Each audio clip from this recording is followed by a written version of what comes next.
Executives of GBC's divisional and senior management staff unions have outlined a roadmap towards an industrial action. The unions say this stems from the refusal of the Fair Wages and Salaries Commission to dialogue with them on the allowances which have unilaterally been removed from the May 2023 pay slips of workers of GBC. The divisional union chair, Mr. Samnat Kevo, announced the roadmap to the laying down of tools in Accra. In the past 2 weeks, there's been a back and forth between staff of the Ghana Broadcasting Corporation and the Fair Wages and Salaries Commission over what the commission terms an earned payment of some allowances to some staff of GBC. The commission says this came up during its national payroll monitoring exercise. But GBC's divisional and senior staff unions say after a number of unsuccessful attempts to engage officials of the Fair Wages and Salaries Commission as mandated per the labour laws in an attempt to right the wrong, the Fair Wages and Salaries Commission went ahead and scrapped allowances it described as error. These took effect from May 2023 salaries. Currently, all the allowances that cushioned staff of GBC to make ends meet, especially with the current economic situation, have been removed. According to the unions, between 600 and 800 Ghana cedis has been deducted from the May salaries of some 120 senior staff. As a follow-up action, the divisional and senior staff unions on Friday morning declared what is being described as a roadmap towards an indefinite strike action effective from today, Friday, June 2, 2023. We have been patient with government on the low levels of salary drawn by staff after placing GBC on the single spine salary structure. We have executed and continue to execute our duties nonetheless. This is certainly not the time to rip us of what is due us. If government cannot improve our condition of work and living condition, we must not make our already deplorable situation worse off as enshrined in labor law.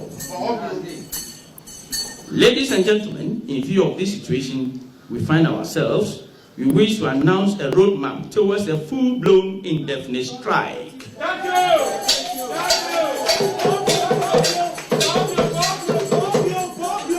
To begin with, from today, Friday, 2nd June 2023, all staff will come to work either in red attire or wear red bands for 1 week.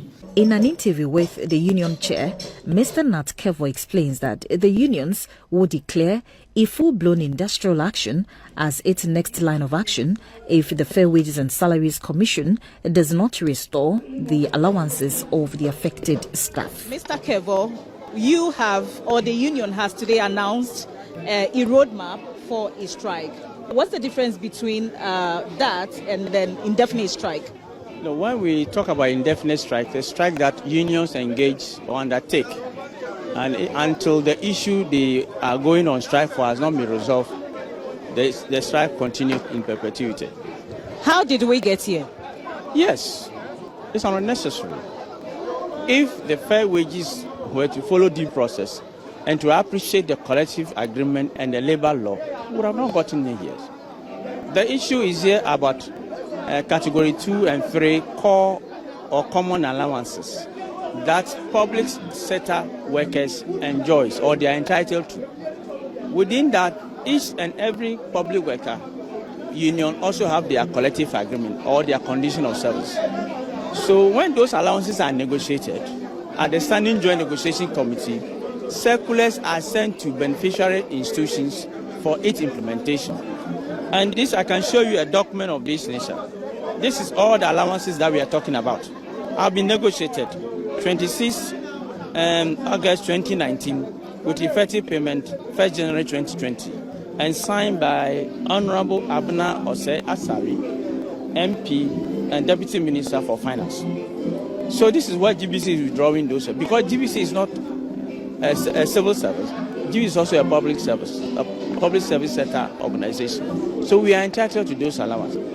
Notwithstanding that, if in the view of the fair wages think that those allowances GBC are not qualified and they've been enjoying it, the law do not allow fair wages to unilaterally stop it All what they need to do, come back to the negotiation table and table the issue before the party that has signed the collective agreement. And then you have your issue, they also have their issue. Then it will be addressed there. But for him or the fair wages to unilaterally send that, it's against the labor law.